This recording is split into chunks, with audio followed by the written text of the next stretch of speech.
Bismillahirrahmanirrahim. Assalamualaikum warahmatullahi wabarakatuh. Bismillahirrahmanirrahim. Bersyukur kepada Allah dengan mengucapkan Alhamdulillahirabbil alamin. Bersolawat kepada Rasulullah dengan mengucapkan Allahumma sholli ala Sayyidina Muhammad wa ala ali Sayyidina Muhammad. Alhamdulillahirabbil alamin. Kita masih dipertemukan kembali oleh Allah Subhanahu wa taala di dalam sosial media, dan media merupakan wadah bagi kita untuk kita bisa menjalin tali silaturahim, membangun ukhuwah Islamiyah yang semakin kuat kokoh ke depannya. Semoga hidup kita selalu diberkahi oleh Allah Subhanahu wa taala di dunia dan juga di akhirat. Amin ya rabbal alamin. Para sahabat-sahabat saya yang saya hormati, yang saya juga ta'zimi, pada kesempatan kali ini topik yang akan saya bahas yaitu hikmah dihalalkannya sesuatu dalam Islam. Kalau misalkan pada video yang sebelumnya saya membahas tentang hikmah diharamkannya sesuatu dalam Islam, makanya di situ pada kesempatan kali ini khusus saya akan membahas tentang hikmah dihalalkannya sesuatu dalam Islam. Hikmah dihalalkannya sesuatu dalam Islam sangat luas, mencakup keuntungan spiritual, moral, dan juga fisik. Jadi apa-apa yang dihalalkan di dalam Islam itu memang sangat bermanfaat sekali di dalam hidup kita. Meskipun kita diberikan ilmu hanya sebagian saja dan juga belum mengetahui sesuatu makna dari dihalalkannya sesuatu itu, makanya di situ kalau misalkan sudah dihalalkan oleh Allah Subhanahu wa taala, makanya di situ mencakup keuntungan fisik, spiritual, dan juga moral di dalamnya. Jadi di situ sangat bermanfaat sekali kalau misalkan kita mengkonsumsi barang-barang yang halal, menggunakan barang-barang yang halal. Karena di dalamnya terdapat keuntungan-keuntungan yang mungkin kita ketahui, yang mungkin kita belum ketahui. Makanya di situ jangan pernah ragu. Jikalau sudah halal, makanya di situ digunakan dan juga dikonsumsi karena di dalamnya terdapat manfaat atau keuntungan. Hal ini meliputi memperoleh ridha Allah Subhanahu wa taala. Kalau misalkan kita menggunakan atau mengkonsumsi barang-barang yang halal, kita sudah mentaati perintah Allah Subhanahu wa taala. Karena Allah Subhanahu wa taala di situ sudah memerintahkan kepada umat Islam untuk menggunakan barang-barang yang halal.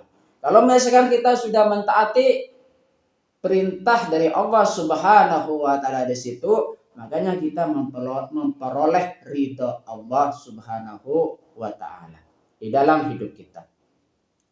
Hal ini juga meliputi meningkatkan ketakwaan dan keimanan kita kepada Allah Subhanahu wa taala. Jika misalkan kita sudah mengkonsumsi atau menggunakan barang-barang yang halal, makanya di situ kita meningkatkan ketakwaan dan keimanan kita kepada Allah Subhanahu wa taala karena kita sudah melaksanakan perintah Allah Subhanahu wa taala dan juga menjauhi larangan-larangannya dengan mengkonsumsi atau menggunakan barang-barang yang halal. Menjaga kesehatan dan kesucian jiwa.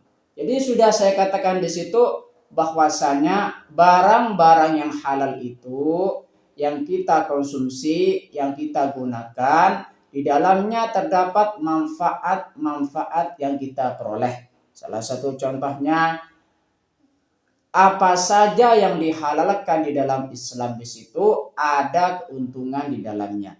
Baik di situ untuk menjaga kesehatan jiwa dan juga raga. Salah satu contohnya di situ kita mengkonsumsi barang-barang yang halal, makanya di situ terdapat beberapa manfaat yang kita dapatkan. terdapat beberapa keuntungan yang kita dapatkan baik dalam jiwa maupun raga, serta membimbing pada perilaku terpuji seperti akhlak mulia dan ketenangan hati.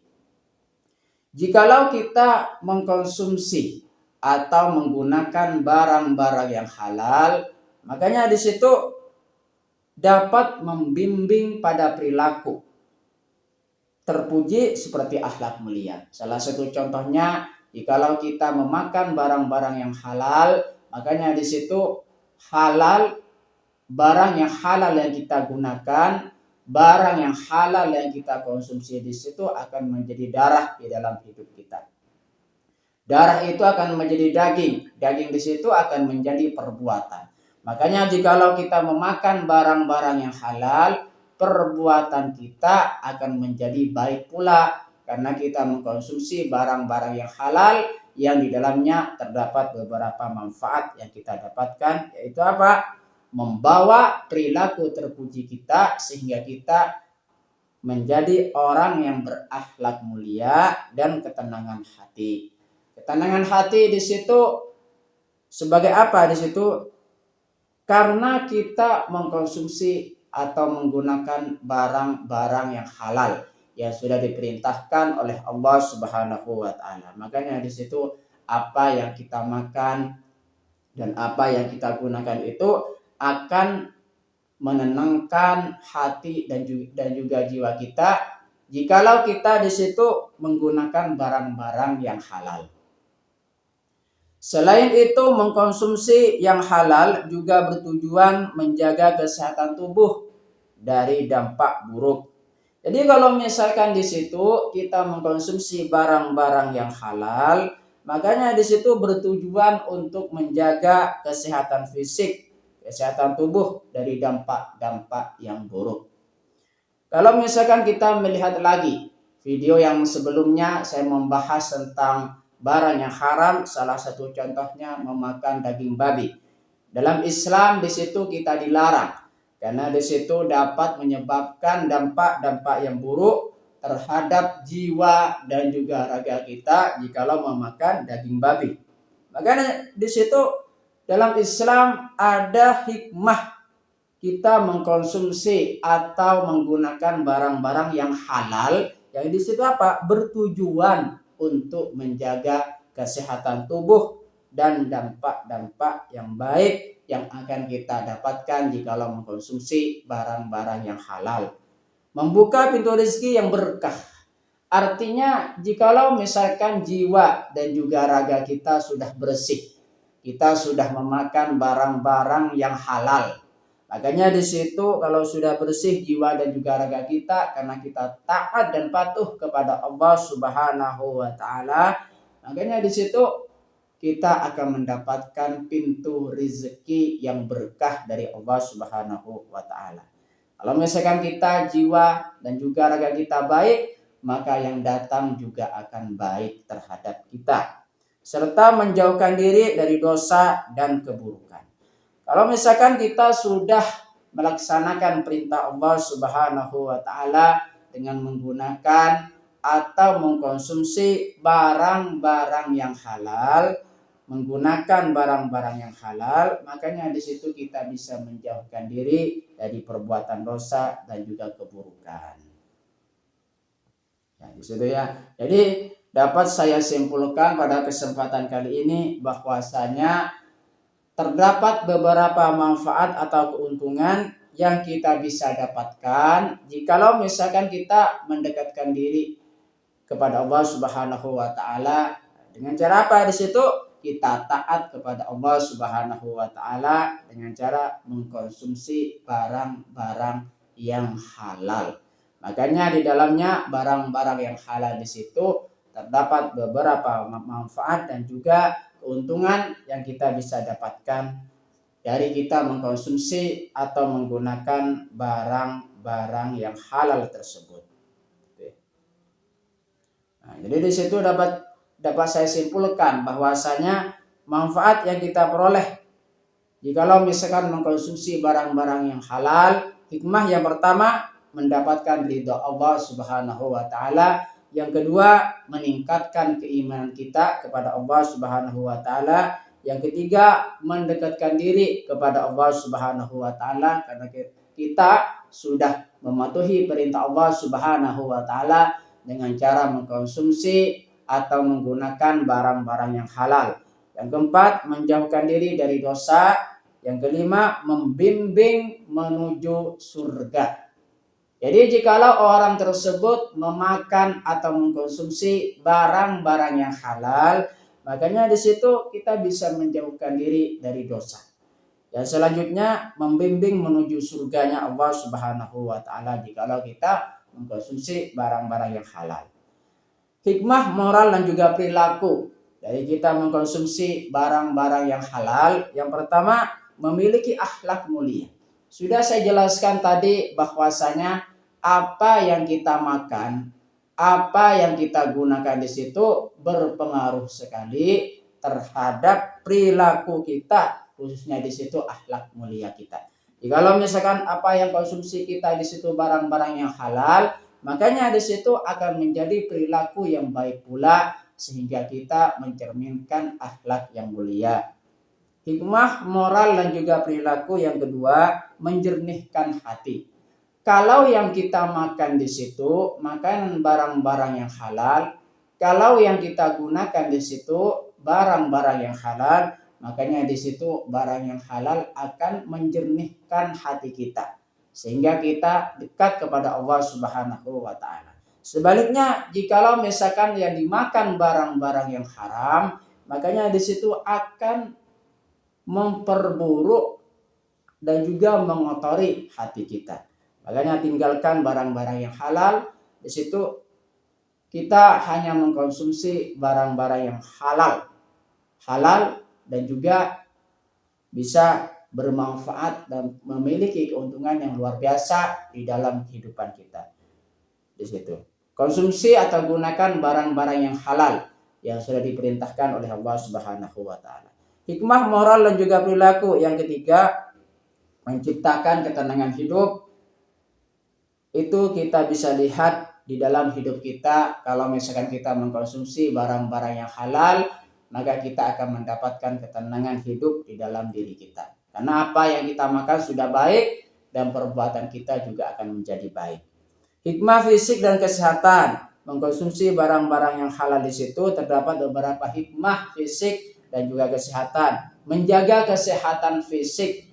Artinya apa yang kita makan di situ barang-barang yang halal di situ sangat baik terhadap fisik dan juga jiwa kita.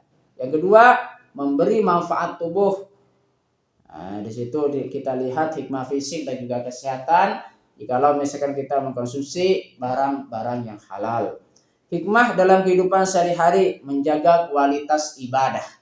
Kalau misalkan kita makan barang-barang yang halal, setiap saat, setiap hari kita makan barang yang halal, maka di situ akan mempengaruhi terhadap kualitas ibadah kita. Sehingga kalau misalkan apa yang kita makan di situ baik, maka perilaku kita juga baik, ibadah yang kita lakukan juga baik dan juga khusyuk kepada Allah Subhanahu wa taala. Hikmah dalam kehidupan sehari-hari yang kedua, mendatangkan rezeki berkah. Dan hikmah yang ketiga di situ mencerdaskan pikiran. Kalau misalkan kita sudah memakan barang-barang yang halal, tentunya akan baik juga perbuatan kita, akan tenang juga jiwa kita, akan baik juga fisik kita, akan baik juga rohani kita. Makanya kita harus di situ mengkonsumsi barang-barang yang halal dan menggunakan barang-barang yang halal saja. Berkaitan dengan barang yang halal, Allah Subhanahu wa taala berfirman di dalam Al-Qur'an surah Al-Baqarah ayat 168, A'udzubillahi minasyaitonirrajim. Bismillahirrahmanirrahim. Ya ayyuhan nasu kulu mimma fil ardi halalan thayyiba wa la tattabi'u khutuwatis syaitan innahu lakum aduwwum mubin. Artinya, wahai manusia, makanlah sebagian makanan di bumi yang halal lagi baik dan janganlah mengikuti langkah-langkah setan, sesungguhnya ia bagimu merupakan musuh yang nyata. Itulah dasar hukum atau dalil bahwasanya kita diperintah oleh Allah Subhanahu wa taala supaya memakan makanan barang-barang yang halal saja. Di situ. Dan jangan sampai tergoda oleh setan. Sesungguhnya setan itu adalah musuh bagi kita semua, musuh yang nyata bagi kita semua. Terima kasih saya sampaikan kepada kalian semua yang sudah berpartisipasi di dalam channel saya. Semoga bisa bermanfaat buat kita semua dan menjadi perantara kita semakin dekat kepada Allah Subhanahu wa taala dan juga Rasulnya. Amin ya rabbal alamin. Sebelumnya kita ngirim Fatihah dulu kepada baginda Rasulullah sallallahu alaihi wasallam. Ila hadratin Nabi Mustafa Muhammadin sallallahu alaihi wasallam wa ala alihi wa ashabihi wa azwajihi wa dzurriyyatihi wa ahli baitihi wa liman dakhala fi baitihi ajma'in kullu syai'in lillahi lahumul Fatihah. A'udzu billahi minasy syaithanir rajim. Bismillahirrahmanirrahim. Alhamdulillahi rabbil alamin arrahmanir rahim maliki yaumiddin. Iyyaka na'budu wa iyyaka nasta'in ihdinas siratal mustaqim siratal ladzina an'amta 'alaihim ghairil maghdubi 'alaihim waladdallin. Fatihah yang selanjutnya mari kita kirim Fatihah kepada kedua orang tua kita semuanya, guru-guru kita semuanya, kaum muslimin muslimat, mukminin mukminat, semoga diteguhkan Islam dan juga iman kita oleh Allah Subhanahu wa taala dan juga dikabulkan hajat-hajat kita oleh Allah Subhanahu wa taala serta kita semakin dekat kepada Allah Subhanahu wa taala dan juga Rasulnya. Amin ya rabbal alamin. Al-Fatihah. A'udzu billahi minasyaitonir rajim. Bismillahirrahmanirrahim. Alhamdulillahi rabbil alamin arrahmanir rahim maliki yaumiddin. Iyyaka na'budu wa iyyaka nasta'in ihdinas siratal mustaqim siratal ladzina an'amta 'alaihim ghairil maghdubi 'alaihim waladdallin. Terima kasih saya sampaikan kepada kalian semua. Assalamualaikum warahmatullahi wabarakatuh.